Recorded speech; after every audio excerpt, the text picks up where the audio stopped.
we've got about what, 4 to 5 weeks left in the year. So we're going to give you guys our 5 top tips, top take tips Tuesday, Thursday, whatever it is, for the end of the year. Because if we wait and we just sit around and we get all fat and happy on turkey and stuffing, end of the year is going to happen, and we're going to realize there's a bunch of stuff we should have done before the end of the year, some time-sensitive stuff that needs to be tackled before December 31st.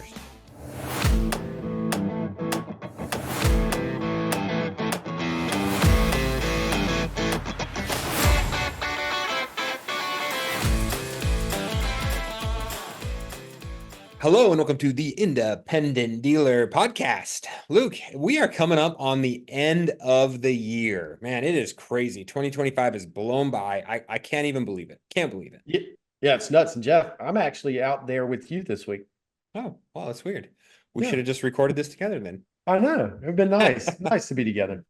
So if you're listening to this episode, it's going to come out just barely before Thanksgiving. We've got about what, 4 to 5 weeks left in the year. So we're going to give you guys our 5 top tips, top take tips Tuesday, Thursday, whatever it is, for the end of the year. Because if we wait and we just sit around and we get all fat and happy on turkey and stuffing, end of the year is going to happen, and we're going to realize there's a bunch of stuff we should have done before the end of the year, some time-sensitive stuff that needs to be tackled before December 31st.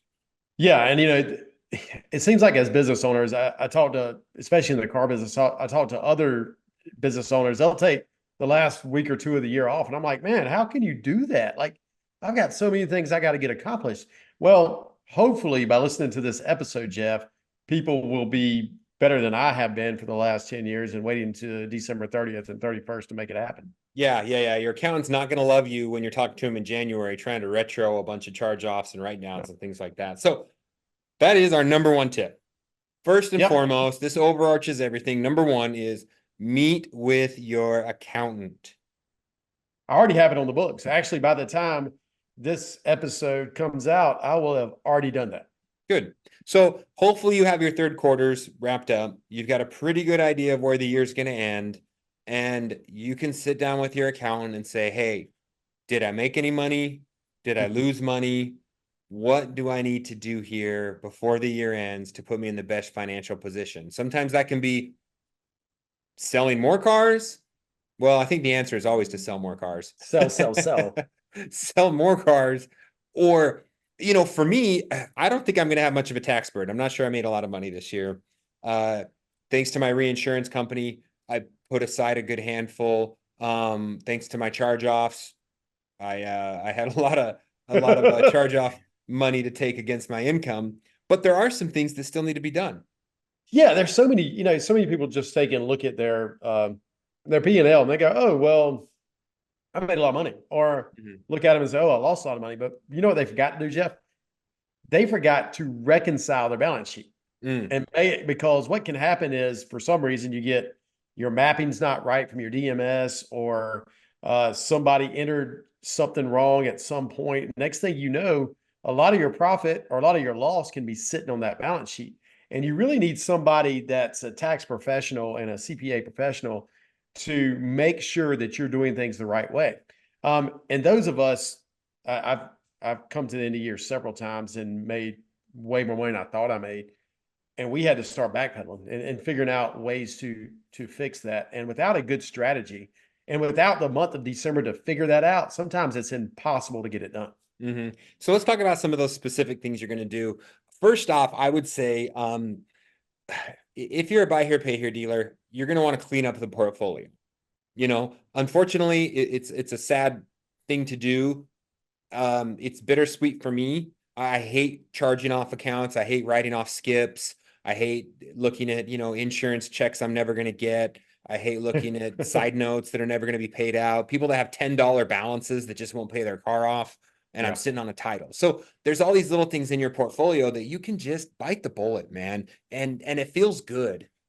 Yeah. It feels good because it shows you where you actually stand in your portfolio. Now, there may be some covenants you're trying to skip around or things like that, but it also might be a good time to talk to your lender and say, hey, we actually have about 100 accounts that are non-performing that we really would like to get rid of. Can we do that? Or if you don't have a lender to worry about, you can just go through, rip the Band-Aid off, get back to basics on January 1, and then you know where you can move forward. During that time, also, you get to analyze where your problems are. You could have a collections problem. And if you have a collections problem, you should actually come to my boot camp on December 10th. Right, Jeff? Hey, just to jump in real quick and make sure you guys know about Buckeye Risk Services. Still a great sponsor of the podcast and a great partner to have at any dealership. Yeah, sure. Retail, buy here, pay here, no matter what. Tax planning is so important, and using a reinsurance company not only helps you with your tax plan, it also helps with generating wealth. And when you get toward the end of your dealership, you need something else to pull money out of, and it's a great way to just force savings account, right, Jeff? Yeah, forced savings account. So if you are a dealer, buy here, pay here, retail, and you're doing 20 to 30 cars a month, call the guys at Buckeye. You will not regret getting a reinsurance company set up. You can sell your service contracts. You can sell your ancillary products. You can reinsure for your post-sale inspections. You can, of course, set up your CPI, collateral protection insurance if you're a buy here, pay here customer. Massive opportunities to build wealth and forced savings for a rainy day fund. Yep. Good. Give the guys at Buckeye a call. Yeah, of course. And a lot of them are just kicked down the road. Bankruptcies that have fallen off. You know, your collector might have moved into a bankruptcy status and they're just sitting there forever being ignored for months. Obviously skips. It's a good time of year to just say, hey, we're never going to find this guy. Let's charge him off, or he's made too many promises. So those are all great things that we like to clean up the portfolio. Now, along those lines, one thing I like to do this time of year is I like to do what I call my account audit. So I'll print out every single account that I have, and I'll have different columns, and I'll say, okay, I want you to go through and just check. Make sure we have a deal jacket, make sure we have a GPS, make sure we have a title, and maybe a spare key. I used to keep a lot of spare keys. And what would happen is I'd find a lot of deals that were missing something pretty crucial. You know, sometimes I'd have a whole deal jacket missing. Like, where did that go? But what it helps me to do also is clean out the ones that shouldn't be in there any longer. I mean, we would have a bucket of keys that we could clean out of our key box that was just cluttering things up. You know, we would have titles that people never picked up or that somehow got paid off online, and I never see they got paid off and the customer never bothered me. We're sitting on a title and a file that has never been delivered. So doing these physical audits of your deal jackets and however your system works, I think is really helpful just from a housekeeping standpoint. Do you also, do you pull the location of the GPS at that time, Jeff, to make sure that they're actually working and things like that? Yeah, we make sure it's there. We make sure it's had a ping within 24 hours. Okay. Yeah. And those are action items that you can then create throughout the year and say, okay, you know, we do need to get Susan back in here. Her GPS died, the battery went out, or it stopped working. Next time we get our hands on her car, let's put a note on her account. You know, so a lot of those things, some are time sensitive, some really aren't for year end. So I could see if you wanted to put this off till July, this might be a good thing to do in the drag days of summer. But it feels good to start the year out with a clean filing cabinet. No, I agree. But you know, even if you're looking out to July for some of these things, the idea of actually writing it down and putting it in place at the end of the year, so you can have a fresh start going into the new year, is a great idea. Because you're right. You know, who cares if you do this in December, but it needs to be done once a year. Mm-hmm. Yeah, we used to do it twice a year. We were pretty good at it, but I've dropped the ball there.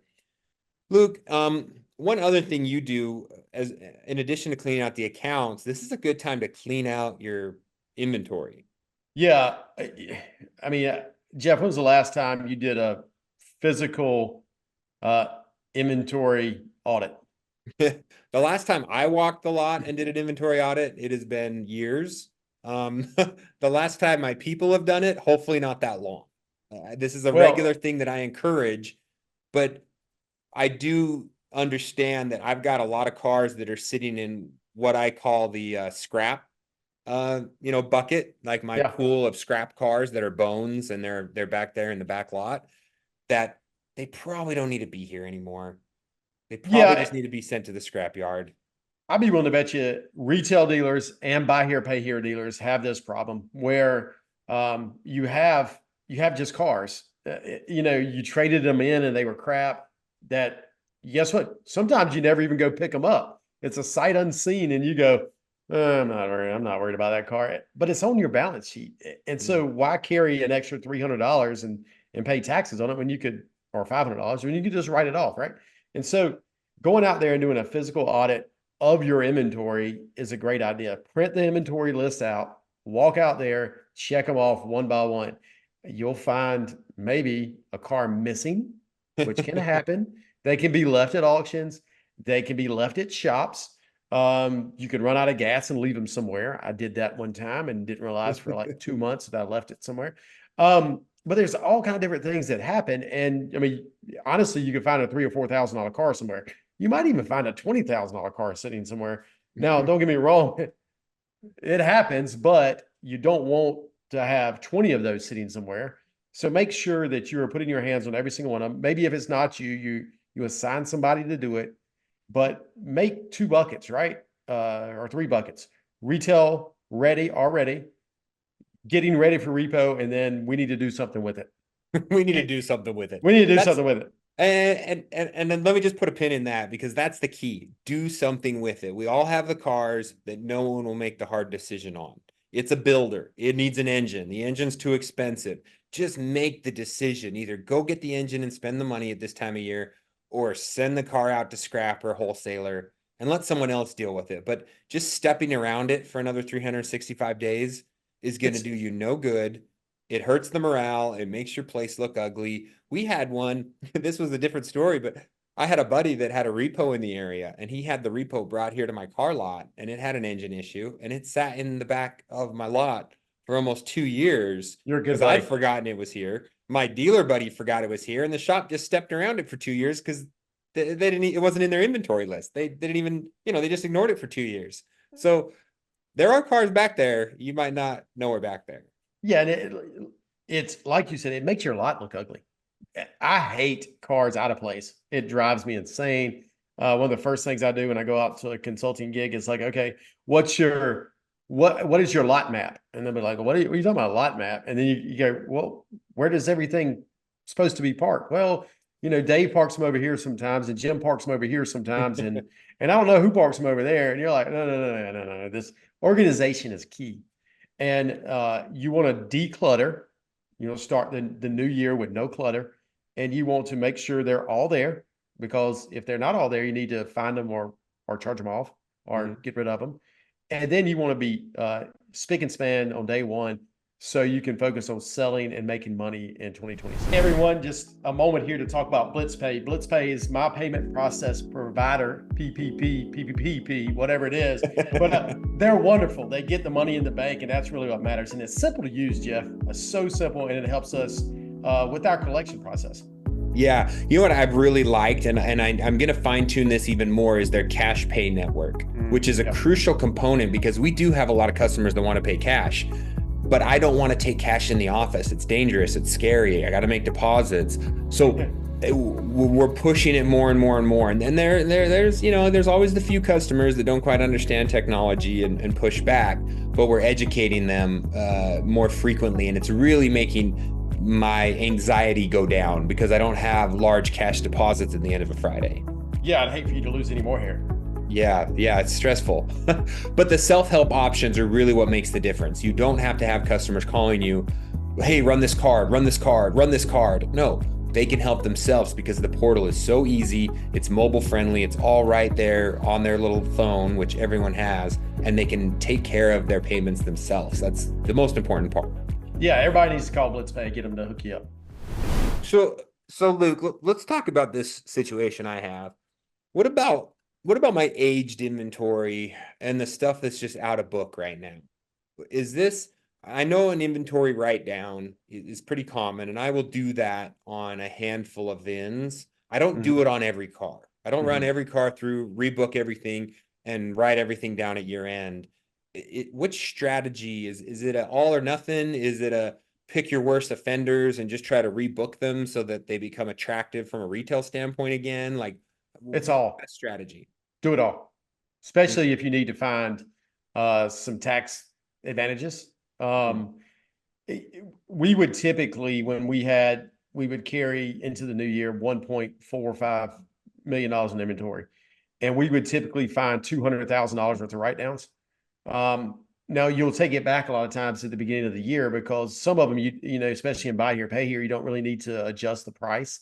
You're just adjusting uh, your book value or Your cost. your cost of car.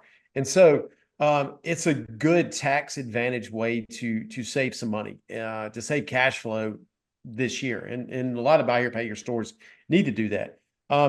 If you don't need to do that and you're retail or you've got old units and you write everything down, it makes them more attractive to sell, especially if you can reprice them, which you need to do if you're in them too much. Reprice them. Also, it gives your salespeople, if they're paid on margin, Yeah. it gives them paid on gross. It gives them a reason to go sell that car again, where they decided not to sell it because there was no money making it. There's a lot to be said, and we talk about that throughout the year as far as turn time goes, and making sure things are marked to market and into it right. Your salesman and your sales manager and your F&I guy who are paid on gross, front end gross, guaranteed you it's not because that car is a turd and nobody wants it.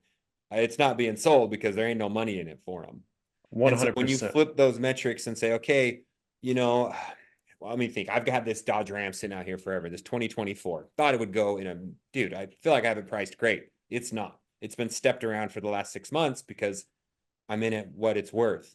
So I need to take it to the back. I need to get it detailed again. I need to put new stickers on it. I need to reprice it. I need to reset the days in inventory somehow, right? That's what I do typically when I write these down is I say, okay, this is now acquired January 1, 2026.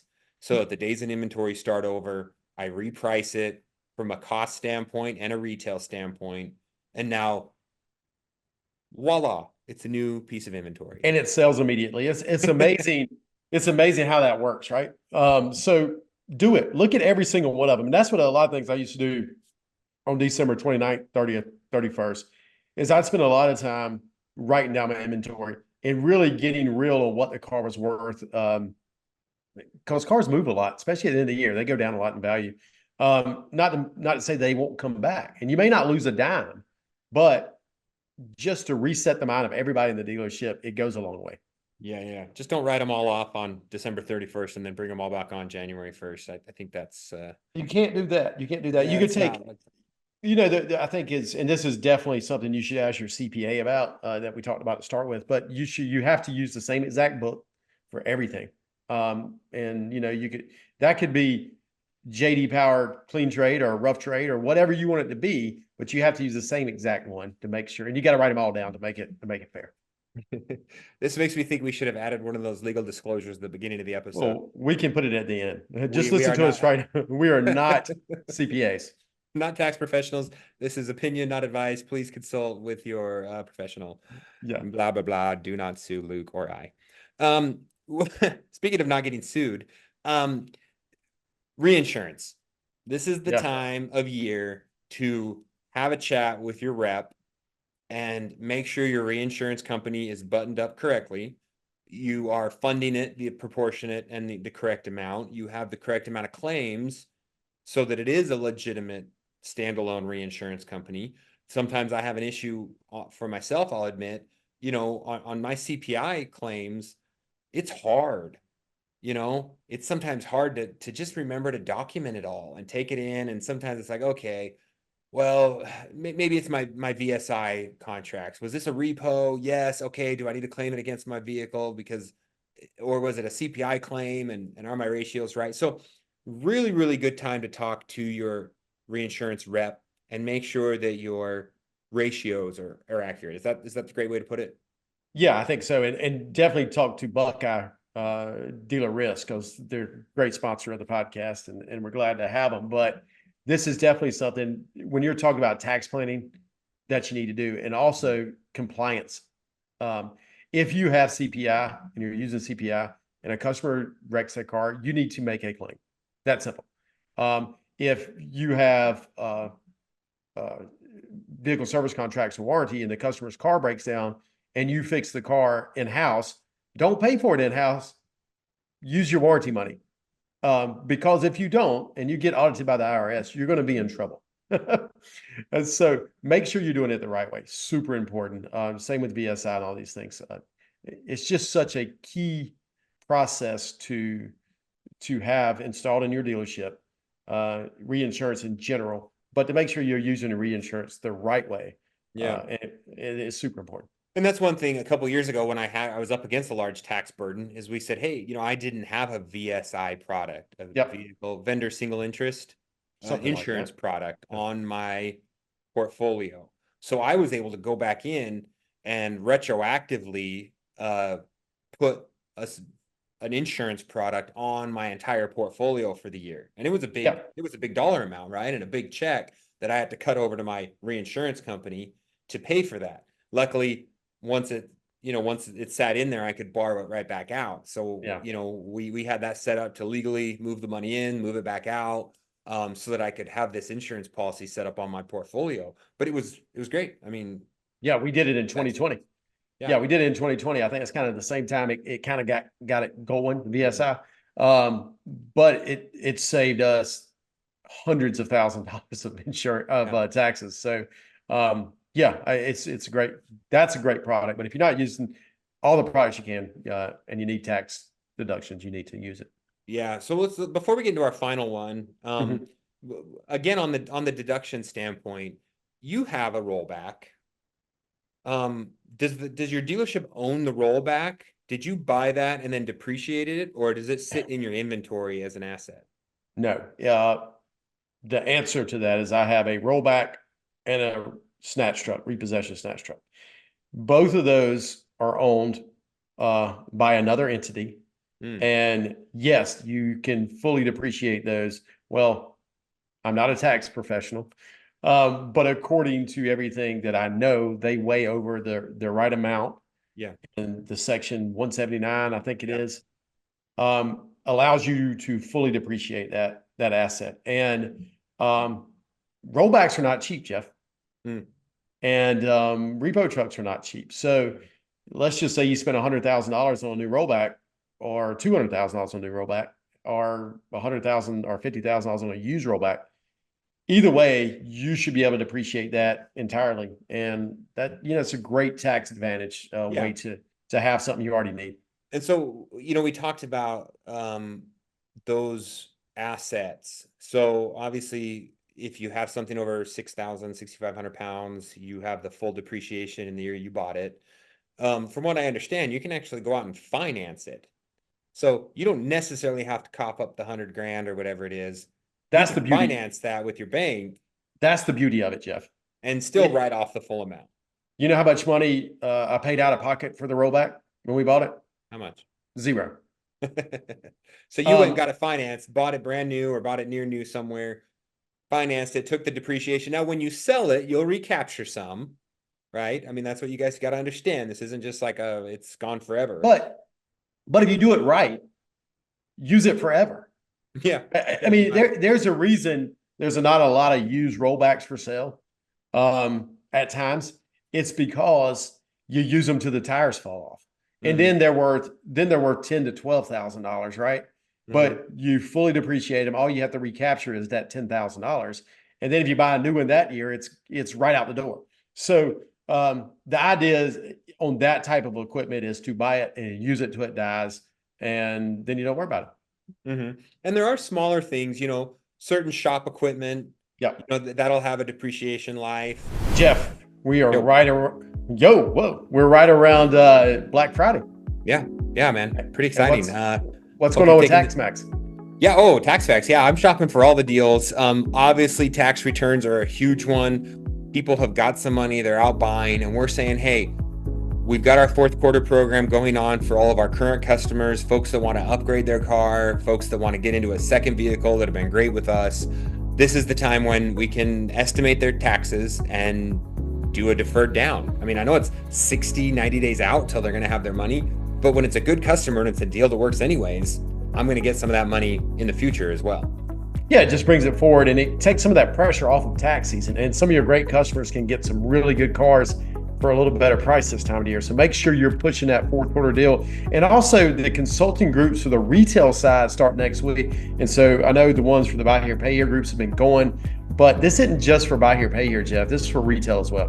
And make sure you reach out to them. Use the discount code VIP to get 20% off the VIP package. VIP. Yeah, that's for podcast listeners. And call if you got any questions, you reach out to Bill. If you call them, they pick up on the second ring. If you email them, they email you right back.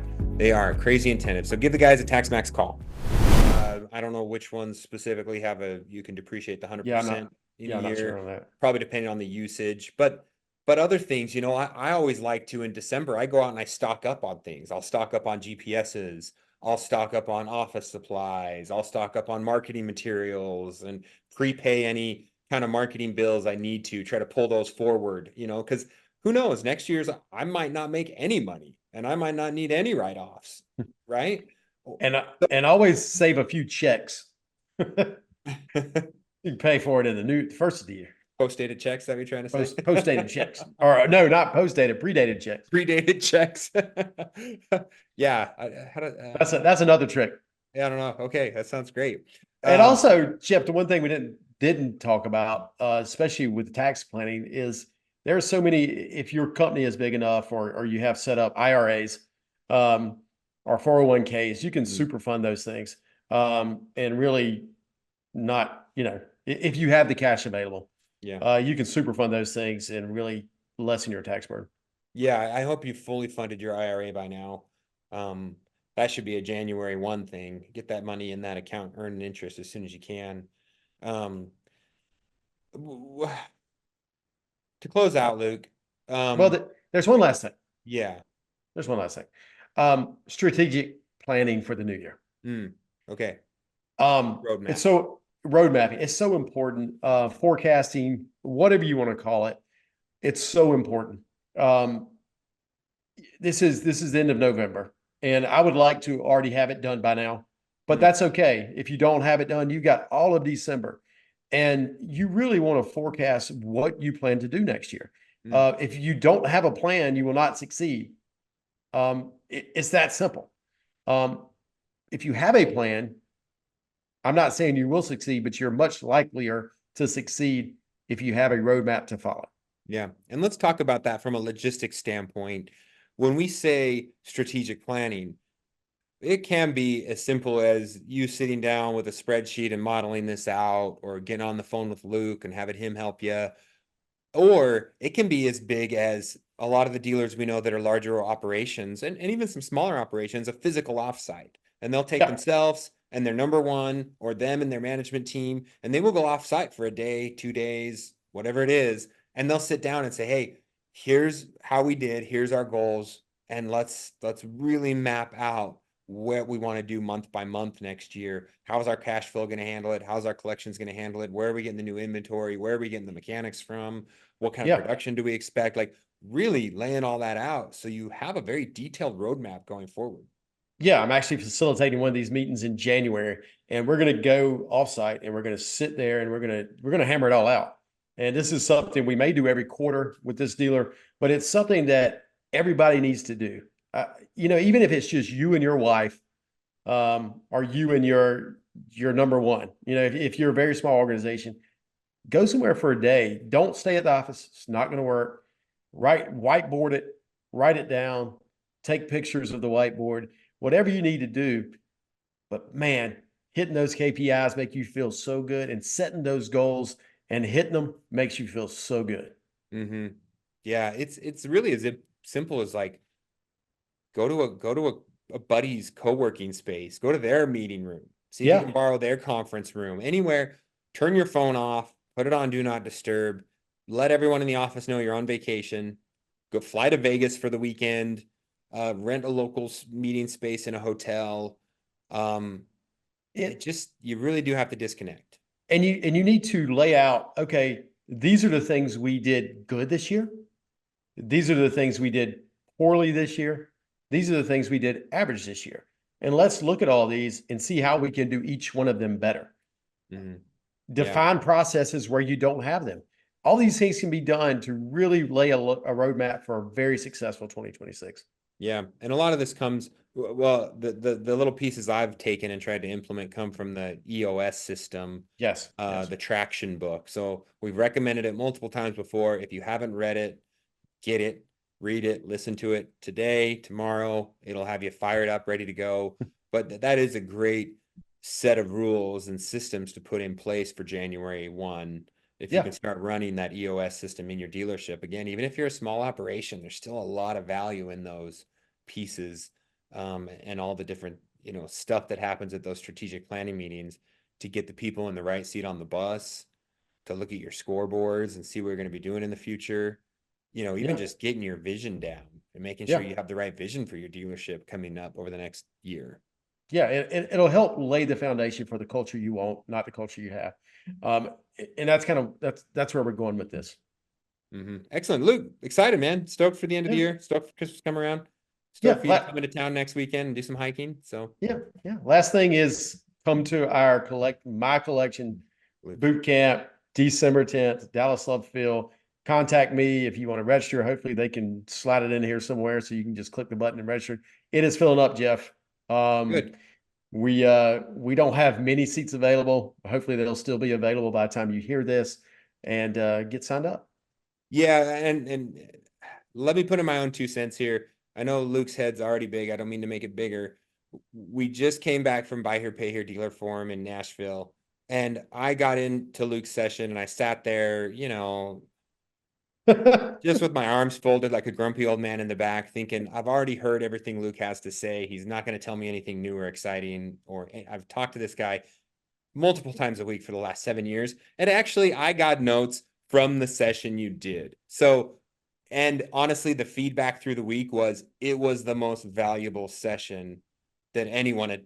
I don't want to say the most valuable. We had a lot of great sessions that happened, right? One of the most valuable sessions that people attended during the week, and all weekend long, people were coming up saying, "Oh, Luke, I learned so much. Oh, this, oh, that." So if you think you're going to send your guys to collections boot camp and they're not going to learn anything, that's not the case. If you think you've heard everything Luke has to say, not the case. Even if you go back through all 407 episodes, they're still going to learn something if you send them. So you go or send your collector, you're going to learn something. Thank you, buddy. I really appreciate that. No problem. Had a lot of fun out there. All right, guys. Talk to you next week.